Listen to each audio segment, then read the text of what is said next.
Ako si Maria at ito ang aking kwento.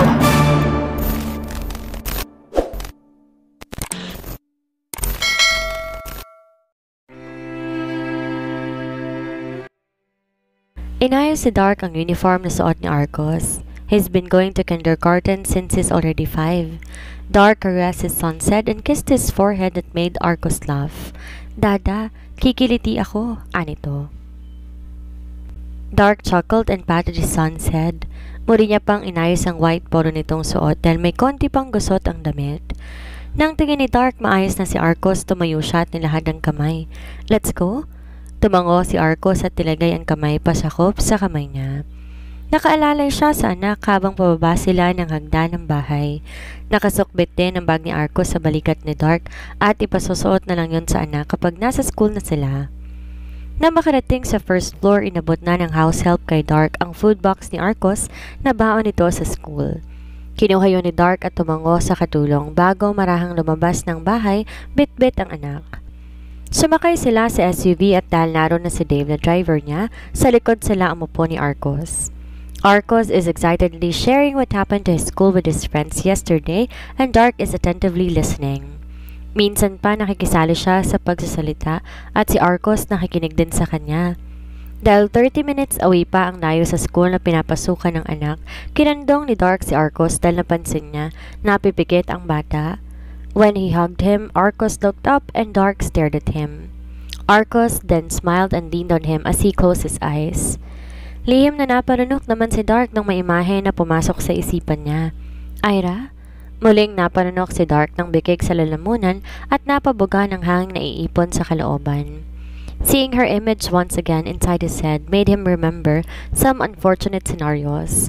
Bumalik sa alaala ni Dark ang pangiiwan ni Ira sa kanya nang walang pasabi at ang walang humpay niyang paghahanap dito. At nang matagpuan niya si Ira, pinagtabuyan siya nito. Susubukan niya naman na hindi tigilan to dahil kita niya kay Ira na ayaw na nito pero ang pagtalikod nito kay Arcos ang hindi niya matanggap. She carried their son for almost 10 months. She almost died while giving birth to him and she raised him while they were away for him. So why can she suddenly turn her back on their son? Di niya maintindihan ang dahilan.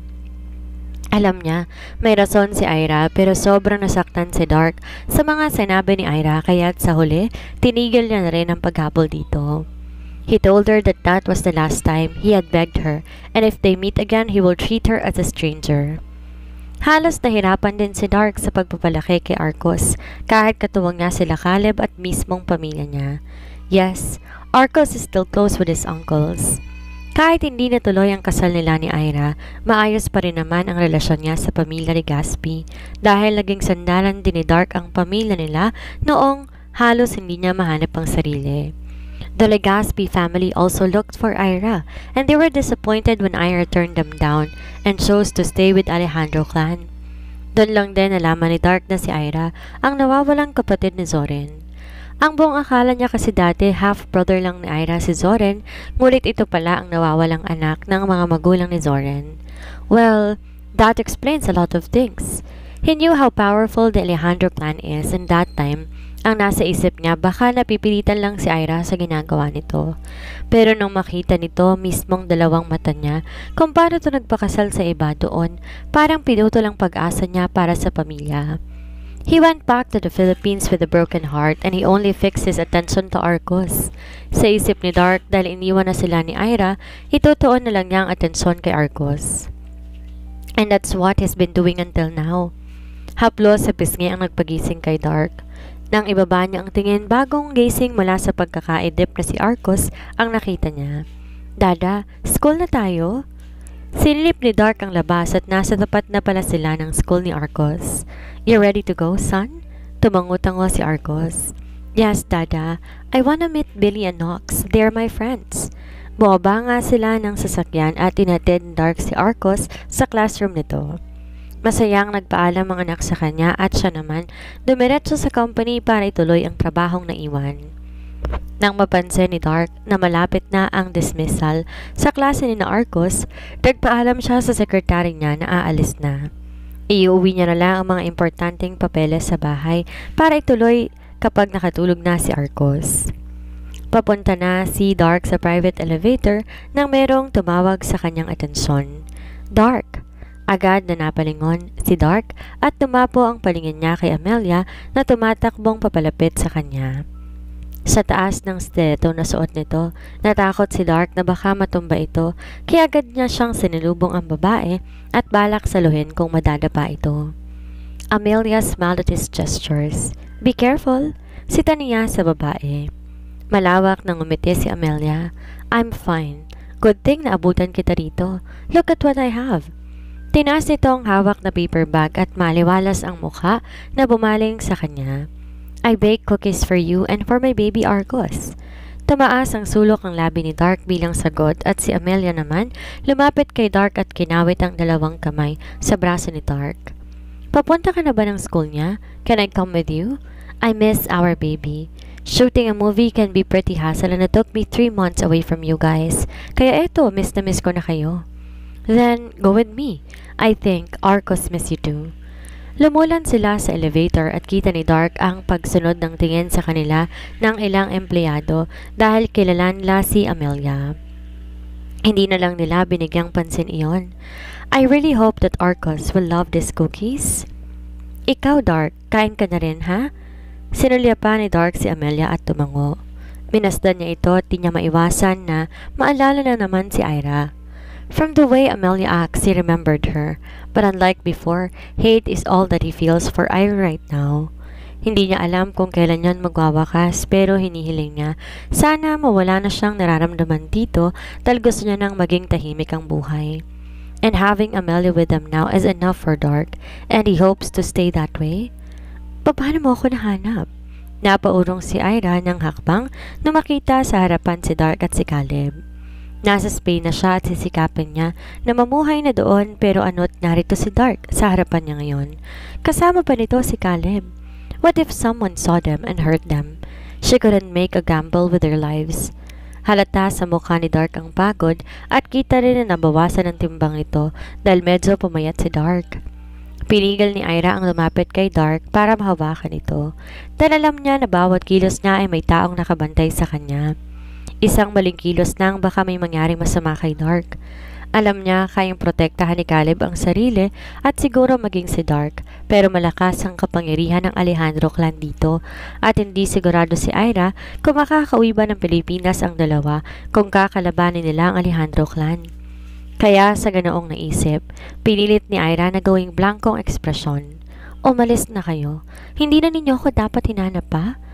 Nakita ni Ira ang dumaang pagkadismaya sa kanya sa mga mata ni Caleb at kay Dark naman. Kitang-kitang emosyon nito sa mga mata na nasaktan to sa narinig kaya nang iwas siya ng tingin. Ira, what happened? Can you tell me what happened? Why did you suddenly leave me? Si Arcos, hindi mo ba naiisip ang anak natin? Kinabahan si Ira nang marinig ang pangalan ni Arcos. Paano kung marinig nang nakamasid sa kanya ang pangalan ng anak at maisipan nilang kunin si Arcos? Hindi po pwede na mapahamak ang anak nila. She left Arcos with Dark to keep them safe. Huwag mong sasabihin ang pangalang yan dahil hindi na siya mahalaga para sa akin. Umalis na ako kaya wala na akong balak bumalik pa, Dark. May pakakasalan na akong iba at hindi ikaw yun. Sa'yo na ang bata dahil sagabal siya sa akin. You and him are a hindrance to me. Sa narinig, napatulala si Dark at si Caleb naman, napailing na lang. Cristel, Arcos is still your...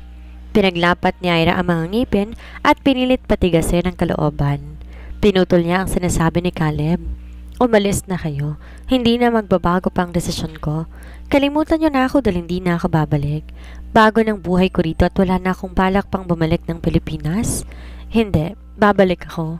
Nagsisinungaling lamang ako. I will fix this someday, just trust me please. Piping sumamo ni Ira. Ngunit siguro sobra nasaktan si Dark sa narinig dahil pagkatapos itong magulat at masaktan, unti-unti naging malamig ang ekspresyon nito. Tumitig to sa mga mata ni Ira at dahan-dahan nagsalita na nagpakirot sa puso ni Ira. Is this what you really want, Ira? Then, I will make your wishes come true. Di na ako kailanman manggugulo pa sa'yo. You want me to forget about you? Then forget about me and Arcos too. I wish you all the best. Tumalikod si Dark pagkasabi noon at si Caleb na naiwan doon na natili pa rin nakatitig kay Ira. Kinagat ni Ira ang pang-ibabang labi para pigilan ang negatibong emosyon na pumupuno sa dibdib.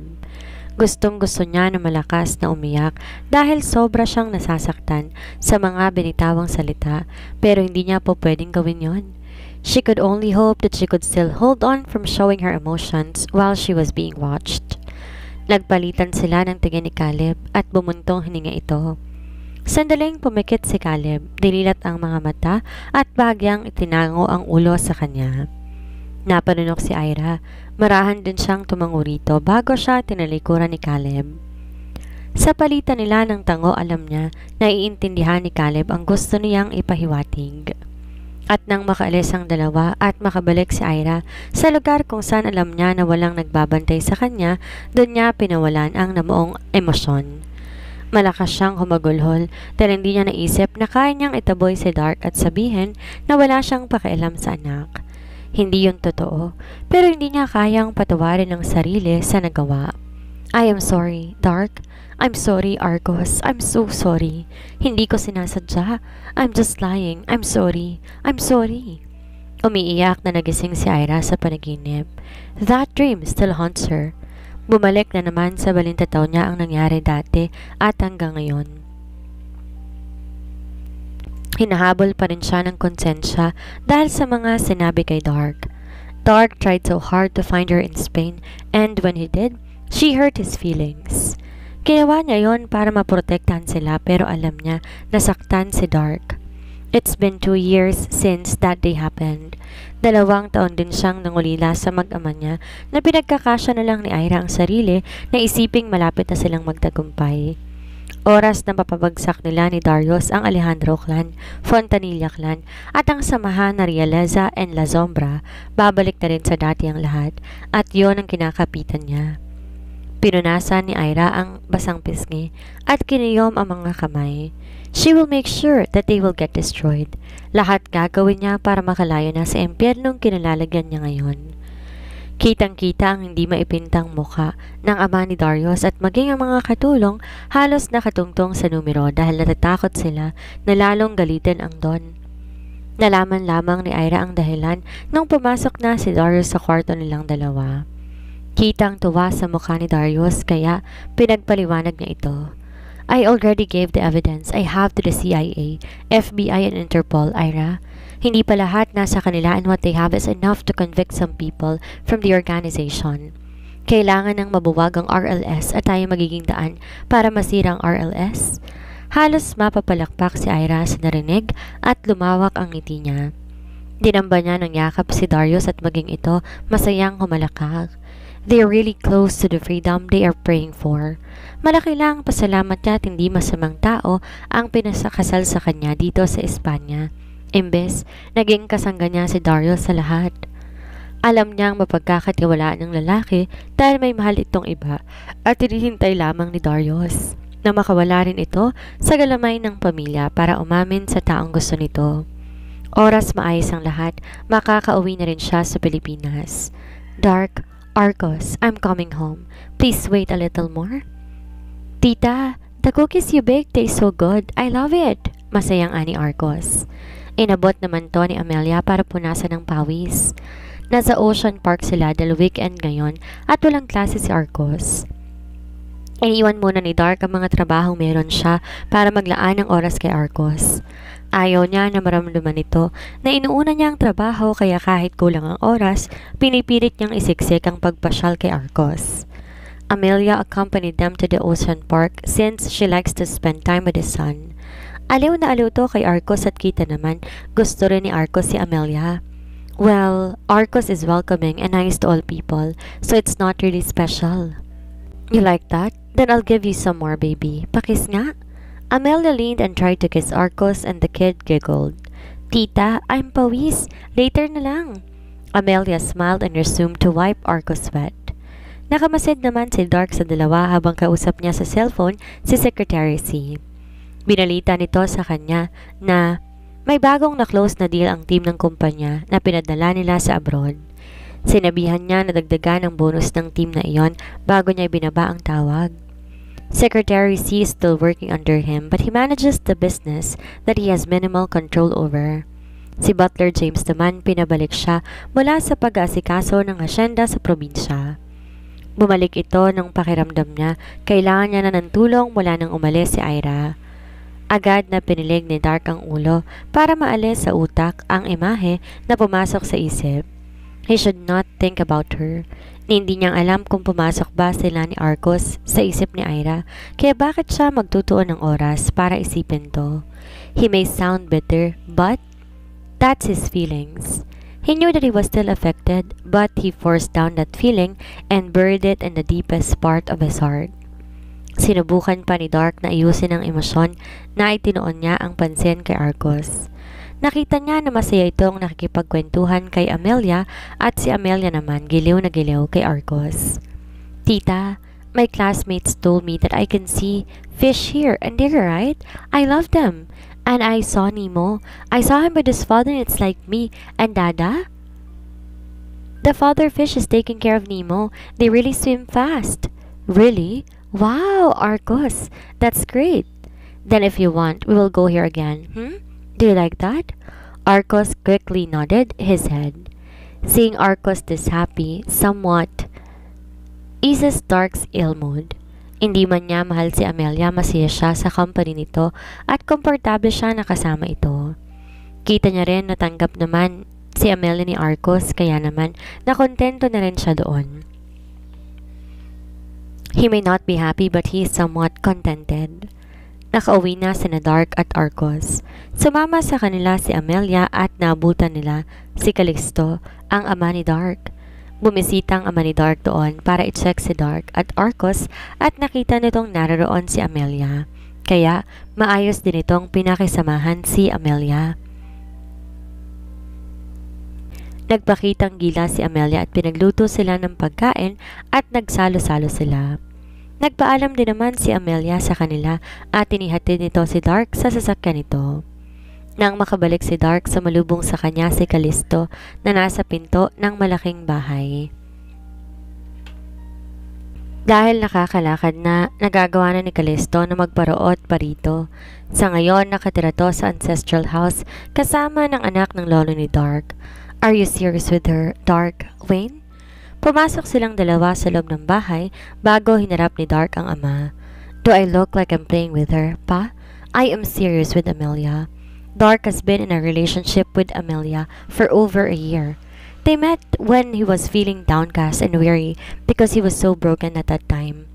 Nakita siya ni Amelia na sobrang lasing at halos masagasaan siya doon, kaya naman tumulong ito sa kanya. Since she is a celebrity, instead of thanking her, pinag-isipan ni Dark na kaya lumapit sa kanya si Amelia ay dahil gusto nitong kumapit sa kanya. Na-offend si Amelia kaya nagalit to sa kanya. After that, they met once again on a business gala and Dark asked for forgiveness. They became friends and that leads to something. Amelia is the one who confessed her feelings for Dark and he did not turn her down. Tinanggap niya ito kahit alam niya na hindi niya mahal ang babae dahil para sa kanya importante si Amelia. Dark right now is too jaded to try to fall in love once again. Tama na sa kanyang mahalaga si Amelia at gusto ito ni Arcos. Gusto niyang bigyan ng masayang pamilyang anak dahil ayaw niyang maranasan na may kulang dito. Ayaw niyang sa susunod ay hahanapin ito si Ira dahil hindi niya alam kung ano ang isasagot sa anak. Hindi niya kayang sabihin ditong tinalikuran sila ni Ira at kasal na ito sa ibang tao. Kaya niyang masaktan pero ayaw niyang maranasan ni Arcos yon, kaya ngayon pa lang gagawa na siya ng solusyon. Arcos will have a complete family. He will make it happen. But what about your wife? What about Ira? Natigil ang malalim na pag-iisip ni Dark at napabaling siya sa ama. Kunot na kunot ang noon niya nang marinig ang pangalan na binanggit nito. What about her? We broke up, Pa. Don't bring her name into our discussion. Umiling lamang si Calixto. Amelia is a good lady but I know deep inside you, you still love Ira.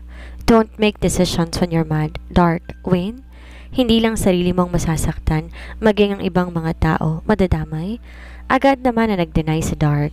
Pa, I am serious with her. Yes. I am not in love with Amelia but she is my comfort. She's good with me and Arcos and I couldn't ask for anything better. Hindi lamang to sudden impulse na bigla ko na lang naisip. I'm with her because she is important to me. That matters, right? But what if Ira comes back? Nakailang ulit ng lunok si Dark. Pinigil niya ang pag-asang sumisibol sa puso at pinilit niya na maging blanco ang ekspresyon. It doesn't matter, Pa, and I'm informing you that I will be proposing to Amelia. I will marry her. Bakas ang gulat sa mukha ni Calisto sa narinig kay Dark. Nakatago lang si Ira sa loob ng kwarto dahil nagkakagulo sa labas noon. Alam niya galit na galit ang ama ni Darkos dahil nalaman nitong may ebidensya na magdidiin dito at sa ilang membro ng organisasyon nila. Maging Alejandro clan ay walang kawala pero hindi niya na yon kailangan pang pagtuunan ng pansin ni Ira ng atensyon dahil una pa nga lamang naman yun na ang plano nila ni Darius. Mali na pinilit siya ng mga iyon na papuntahin dito.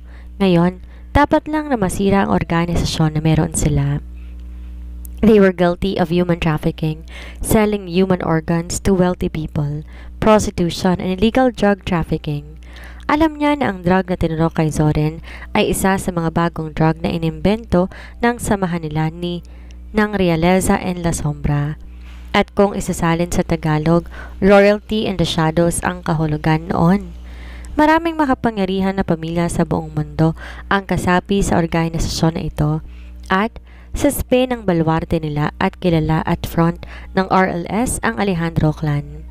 Hindi mapapakialaman ng Interpol at iba pang international agency dahil wala iyong konkreto na ebidensya na po pwedeng magdidiin sa kanila.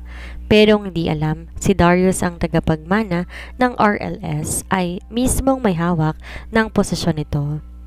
Galit na nandidirito sa ginawa ng mga kasapi niyang samahan at gusto nito na sirain na iyon. Nalaman lang ni Ira ang plano nito at nakipagtulungan siya dito para unti-unting pabagsakin ang organisasyon because they think that Darius is the future leader. They were laid around him that made them drop their guards. Dahil nga doon ay maraming naipong ebidensya si Darius. Hindi lang mga papeles kung hindi pangalan mismo ng mga tao sa likod ng maskara na suot ng mga kasapi.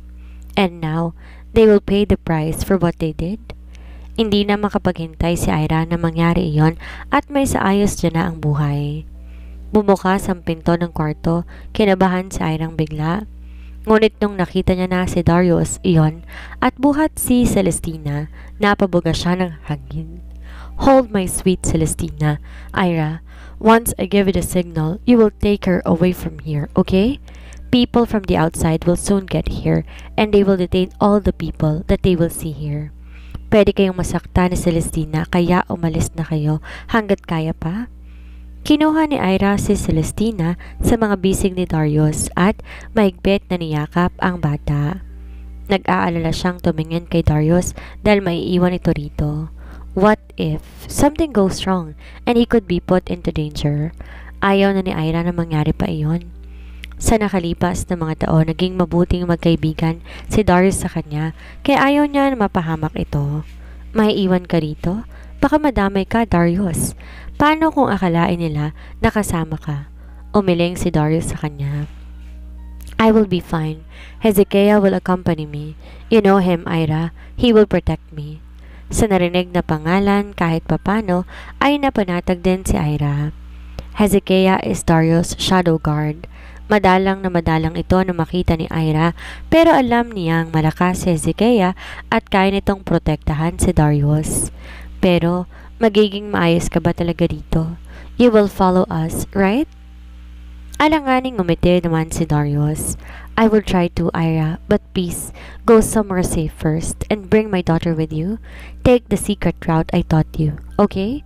That passage will lead you to the car that's waiting outside. Bilisan mo ang kilos. I'll meet you at our secret spot. Kailangan ninyong magmadali na umalis dito. I will distract them first so that they won't look for you and Celestina. Ira, protect yourself and my daughter, please. Tumango siya at pagkasabi noon, lumabas din si Darius ng kwarto at si Ira naman mabilis na kumilos habang buhat si Celestina. Sinubukan pang umabol na Celestina sa ama nito, ngunit sumenyas na si Ira na wag na itong magingay. Quiet lang, Celestina. Ma, Yes, Celestina, don't make noise, okay? The bad guys are looking for us, so we should keep quiet. Napatakip ng bibig si Celestina at nanlalaki ang mga mata nito, nilibot ng tingin ang buong lugar. Si Ira naman binitawan sandali si Celestina at iniurong ang kama. Sa ilalim ng kama ay may secret cellar na kapag idiniretso ay ng isang tao mapupunta sa labas ng mansyon. Sekreto yun ni Darius na ibinahagi kay Ira at iyon ang gagamitin niya para makaalis sa lugar na iyon. Sana lang maging ligtas si Darius sa mga ginagawa nito. Masikip ang daan patungo sa cellar at halos kapusin na ng hininga si Ira, pero iniisip niya na ito lamang din ang tanging panahon para makaalis siya. Maaring hindi na mauulit pa ang ganito kaya kailangan niyang sunggaban ang pagkakataon na ito. Mabuti at kahit pawis na si Celestina at mukhang nahihirapan man ay hindi ito gumawa ng ingay at tinayaan lamang si Ira. Nakarating din si Ira sa wine cellar. Hinahanap ang secret door na naroon at pumasok sila ni Celestina doon. Naglakad pa sila at nang makita ang mumunting liwanag na nasa dulo na ng daan, napangiti si Ira. Mabilis ang kilos ni Ira habang buhat ang bata nang makalabas na sila ng sala. May sasakyan na naghihintay sa kanila ni Celestina. "Madam, we are at your disposal," ani ng tauhan ni Darius. Tumango si Ira at sumakay sa sasakyan.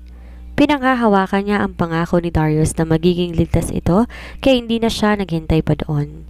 Baka may makasunod pa sa kanila ni Celestina at imbes kang makatulong sa kaibigan ay baka maging pabigat pa nga siya. Mabilis na umalis ang sasakyan, nalulan si Ira at Celestina.